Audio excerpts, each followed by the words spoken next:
Well, we have some hand knitted stockings or hose or socks. They have to be hand knitted. There's only, as far as I'm aware, there's only one gentleman who actually stands and hand knits these. So they're not cotton, they are wool. So hand knitted socks. My one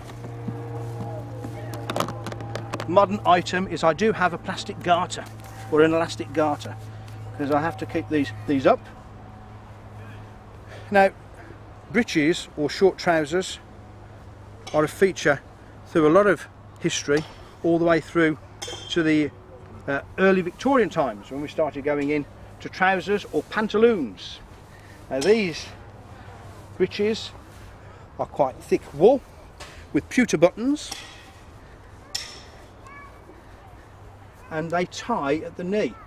And of course, in Georgian times, we're familiar with fancy gilt buckles and buttons. But of course, as a lesser man, as Robert Smee is, his clothes do not aspire to such a state of elegance. Now, no braces. We didn't have elastic. Braces did exist in later times, in Georgian times, often made out of cotton. So we have a belt that goes beneath to keep them up.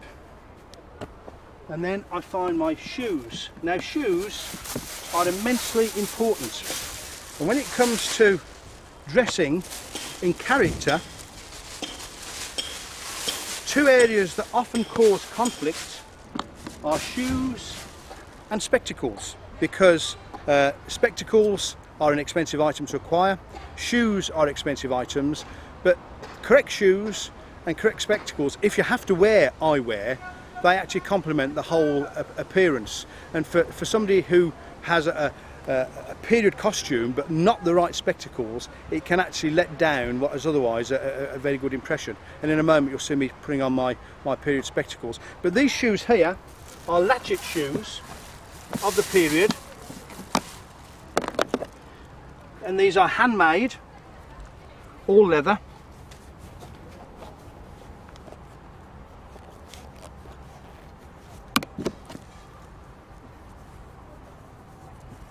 And who makes these shoes for you, John?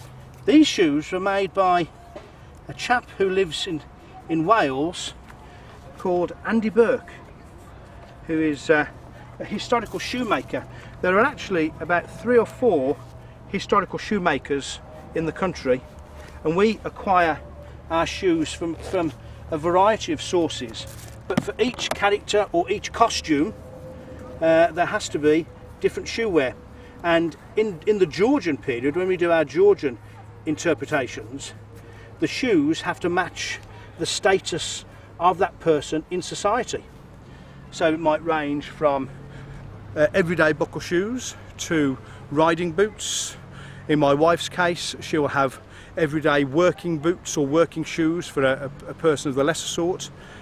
When she's dressed as a lady in her flowing gown, then she'll have some silk hand embroidered shoes. So the shoes have to match the costume. It's all about getting the whole look to look correct. So, despite it being a hot day,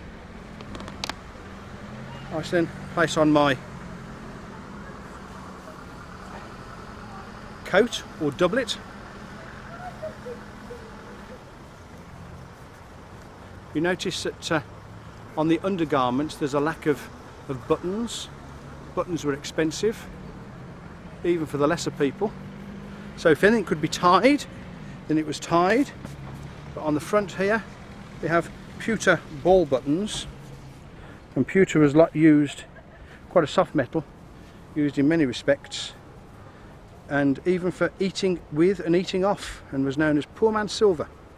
So if you were of the lesser sort or aspired to gentility and wanted a nice dining service, then often it was made on pewter plates and such like.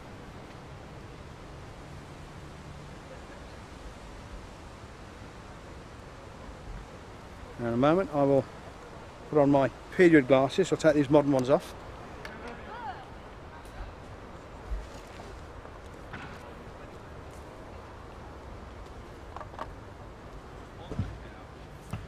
These are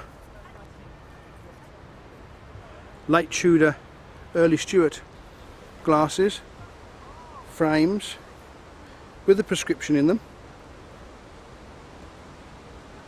and they're tied on, in this instance with leather thonging.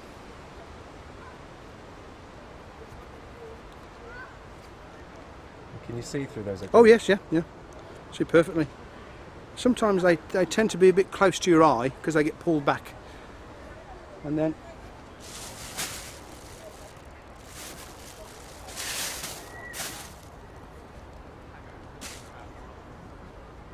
headwear is important.